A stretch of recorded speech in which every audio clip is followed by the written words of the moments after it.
Today's Mercedes-Benz interview of the day brought to you by Mercedes-Benz. Celebrate the journeys that bring us closer together. An exclusive offer on a vehicle you'll adore at the Mercedes-Benz Holiday Love Celebration going on now through January 2nd. Learn more at mbusa.com/special offers. He's Andrew Luck, the general manager of Stanford University football. And I can honestly say, I didn't think I'd ever talk to you again. So welcome back. Where have you been? We've been living the dream. I didn't think I'd ever talk to you again as well, Dan. And I got to be honest, I'm not sure I can help in the D and double D conversation that I was listening to on the show. So I don't know what I'm walking into, but I'm happy to be on the show. Okay, how does this happen? How did this job come about and that you were willing to take it? Yeah, so my wife and I, we moved back to Palo Alto with our daughters to a little over 2 years ago. I came back to do a master's in education. We didn't know what we wanted to do with life, but we knew, the roads probably ran back through Stanford. And frankly, had a meeting with the president of the university about some stuff on athletics. I've been volunteering and helping out and volunteer coaching high school football across the road at Palo Alto High School. The Vikings, was sitting with the president, and I think through the course of a conversation and through the course of some of his conversations with other folks in the athletic department around the university, realized that this probably made sense, and it did make sense. And when I was asked, I didn't hesitate. I love Stanford. I love Stanford football. I'm a product of this place. I believe in this place. I believe in the pursuit of competitive excellence across the board and academics, athletics, socially, and happy to be a part of it now officially. Okay, what is your job officially? Yeah, general manager of football. So I oversee and lead the football department, and this is officially day 2. So we're getting caught up to speed. I could not be more excited to work with Troy Taylor. He's an innovative offensive mind. I think he's laid the groundwork for sustained success here. I couldn't be more excited to work with the rest of the coaching staff, the players on the team. I mean, it's a hot and heavy recruiting cycle right now. I am learning a lot on the fly. It's a little bit of drinking from the fire hose. I'll be honest, I think I feel like a rookie again in the NFL. And I remember, Bruce Arians having very colorful allegories for what it was like to be a rookie that I can't repeat on your show. But I keep thinking of those because I haven't felt this combination of excitement and also being overwhelmed. I mean, it's incredible, but just trying to play my part, trying to be a good team player. The challenges of NIL and the transfer portal at Stanford are what? Yeah, they exist, certainly. And like any challenge, I think we're viewing it as an opportunity. I believe deeply in the unique value proposition of the athletic and academic experience here at Stanford. And that's not being sacrificed in any way, shape, or form. And we're doubling down on that. And also, I'm under no illusion. We're under no illusion about what the current state of college football and college athletics really writ large, but especially college football is. And I think we also know it's going to keep changing. No one knows where this is going in 2, 3, 4, 1 year, 2 year, 3 year, 4 year, 5 years. But we realize we need to be competitive, and we will be. And I would not have taken this job did I not think we could be competitive in getting the best, the brightest, the toughest, really good football players. And at the end of the day, if I learned anything through, my high school, college, and NFL career, is that it's all about the players at the end of the day. It's all about the players. Everything needs to point to make sure that they are set up to succeed. And we realize, and I realize, and we realize here that, NIL is part of the game. Where is college football headed? Let's say in 5 years. Oh, gosh, I think there are too numerous a paths that could be taken, but I tell you what, we know it's not going to be the same as it is today. That's what we know.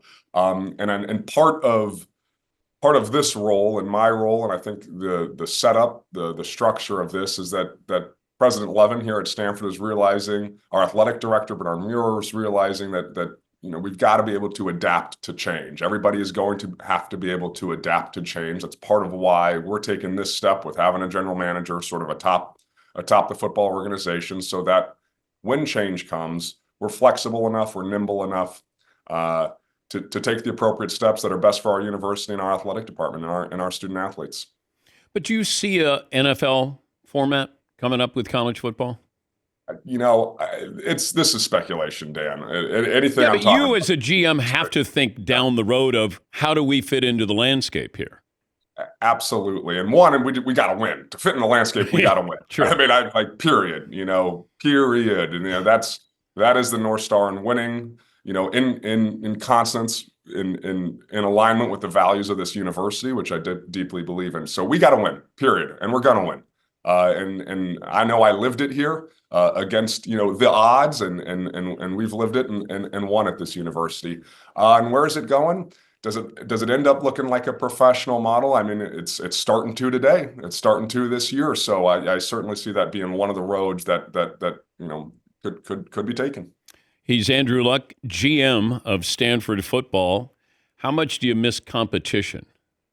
Oh, part of volunteer coaching at Pally High for the past 2 years was to sort of tend to that fire, if you will, within me, and watching the last couple of games of Stanford, last 3 games, knowing that I was going to probably assume this role, was a feeling I hadn't had for a while. And I'll be honest, I got nervous. I mean, I haven't had butterflies like that in a while. And I realized, man, I can't, it's the fourth quarter. I can't go out on the field anymore and take a snap and, call a play. Like I can't do that. I got to sit up here in the stands with my 5-year-old daughter and cheer.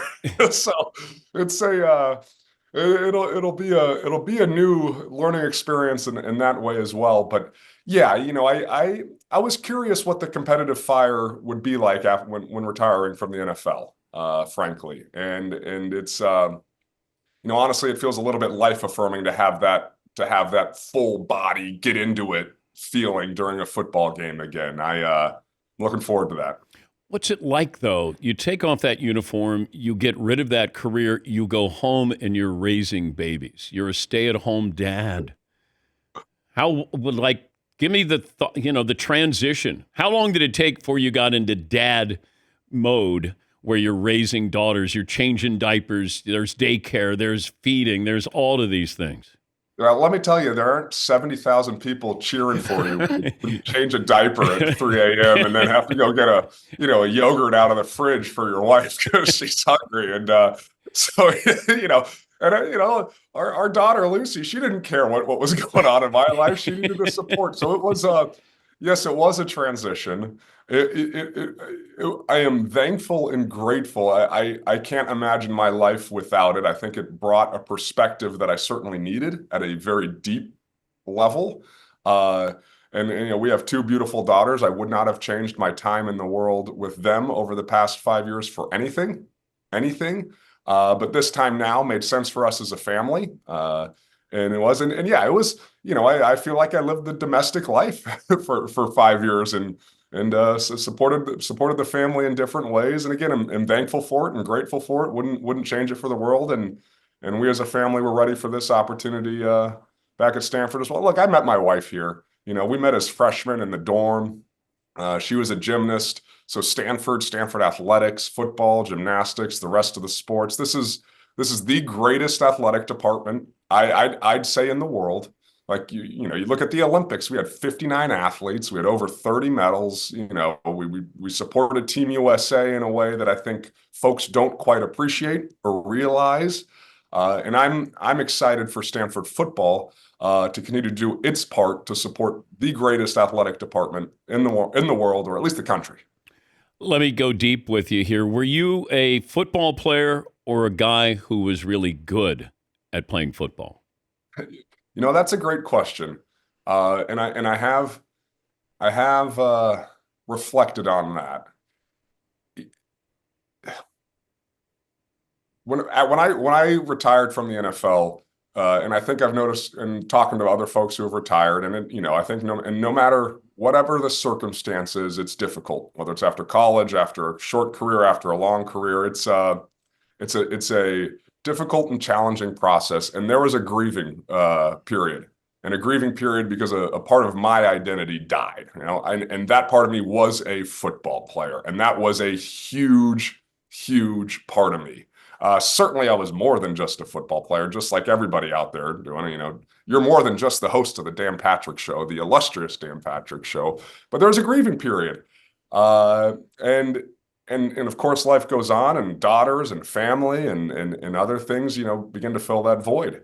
But you have to fill that void with something positive.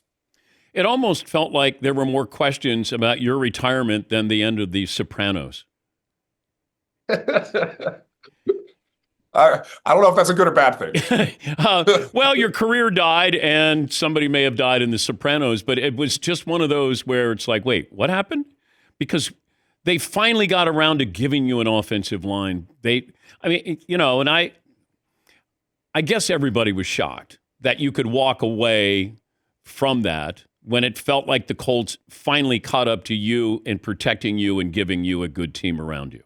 Yeah, I'll push back. I don't view it that way with the Colts at all. I always viewed that You got beat up so much earlier in your career, and I said, this is a war of attrition. When Quentin Nelson got there, I go, yes, he's got an offensive lineman there. You got beat up too much. I think you fall out of love with football. Well, I will push back again, frankly, Dan. I never doubted the support I got from anybody in the Colts building, including how we built things and what we did. I know I played with teammates that were ass kickers, that were great, that worked their butts off. I certainly, and if I got beat up a little early, it's because of how I played, and what I did and how I ran around. Were you like Josh Allen, though? Do you see similarities with Josh Allen of, a little reckless? Yeah, maybe perhaps, and I'm hesitant to make any comparisons. I think oftentimes you end up devaluing somewhere along the line. So shoot, if I'm now retroactively compared to Josh Allen, that's a good thing. He's amazing. He's doing some pretty incredible. So were you. Yeah, but and I'll say this too. Quentin Nelson is an amazing football player. My 1 year of playing with Quentin was a dream. You could tell that he's a leader as a rookie. There are not many people built like him physically. There's not many people with the emotional intelligence and the football intelligence of a Quentin Nelson. And when I think of interior linemen that we're looking for here at Stanford, I think of two guys. I think of Quentin Nelson, who I played with in Indianapolis, who's a Notre Damer who we could care less about in that way. And I think of David DeCastro, who I played with here at Stanford, who had the amazing career in Pittsburgh. I mean, you got to be tough to play football. You got to be big, you got to be nasty, and you got to be smart. So that's what we're looking for. So, I had to turn that in for a recruiting plug for Stanford somehow, some way in the question, Dan. Where is Captain Andrew Luck now? You know what? I have never met Captain Andrew Luck. I wish I had the humor and wit to pull a social media account off like whoever the person is doing it. I hope they continue to tweet. So now you're a general. You're General Andrew Luck. You got promoted. Great. Needed it. Needed it. How would you if you were coming out of high school? Yeah. You got NIL. Now, your dad has means, so I don't know how important would NIL have been to you coming out of high school, and would it have changed maybe where you went instead of Stanford? Oh, it's a part of the process, and it's part of the game. It's part of the game of big time college football. Where would you have gone? You think with NIL? I would have gone to Stanford. And look, I think there's a misconception that Stanford is not competitive in the NIL space, and I can tell you it's not true. We are competitive, and very much looking forward to this recruiting class. And again, that's why I think, with the unique value proposition that this place has, with the combination of athletics and academics, and being part of the greatest university in the world, in my opinion, and in the greatest athletic department in the world, and with NIL, I know we can compete with everybody for every great academically strong football player in the country. Where would you have gone? Where was your second choice? Oh, I had no second choice. I'll tell you. I'll tell you what maybe made it easier, Dan, was that my hometown or home state university, the Texas Longhorns, did not offer me a scholarship, so that made it easier. Wow. Are you still bitter? No, but it's a good story. Good luck. Good luck, I General. appreciate Good luck, General.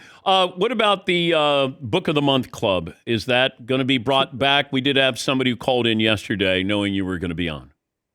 That's a great question. It's been dormant. I'll be honest, I haven't thought about it, but it warms my General Luck's heart to know that someone out there wants to know what I'm reading. But here you are on campus now, all that higher learning, smart kids. You're going to have your book of the month is going to be different than the way maybe it was when you were in Indianapolis.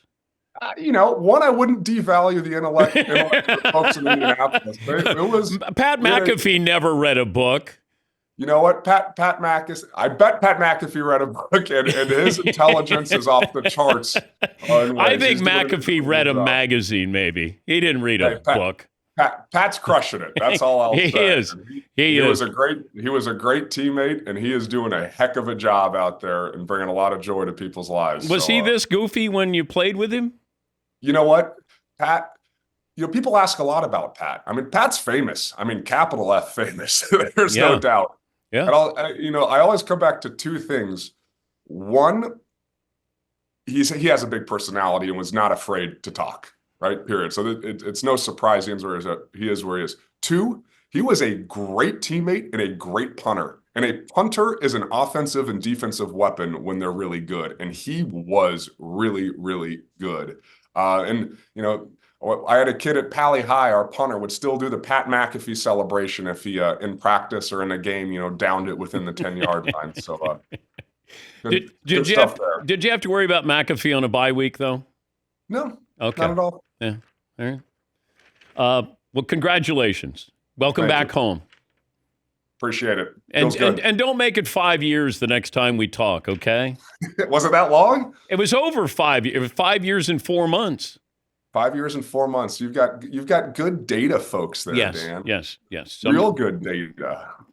My analytics department. I got an NIL. I even have a transfer portal group here.